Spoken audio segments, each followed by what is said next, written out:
How to download your Facebook data in 30 seconds. Downloading our Facebook data lets us keep a copy of our photos, media, messages, and activity. So if we do not do this, we could lose everything if the account gets hacked or deleted. So let's download it fast. Open up Facebook, the application, or the browser, and once we open it up, we can go to our settings and privacy. For that, look out for the menu option in the top right, select it.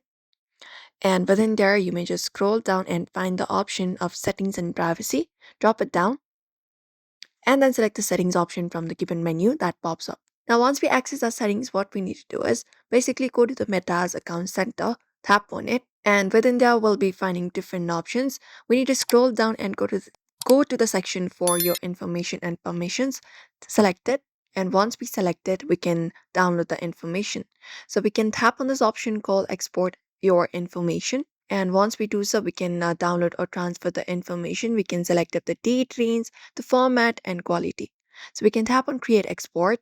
And once we have done that, we can select up our Facebook account and we can select up if we want to export it to our device or to our external service. So you can select any of the one. And once we do so, we just need to go over and customize the information if you'd like to do so. You can select up your date range, your format, your media quality, etc.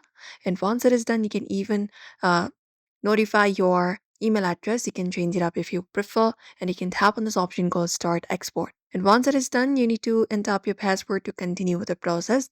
And once it is completed, Facebook will notify us when the archive is ready to download, and you can view it up, and that's it. We can just go and follow this process. We have requested our Facebook data to be downloaded. So we hope this video was helpful to you. If it was, ensure to give this video a like and subscribe for more tips and tutorials.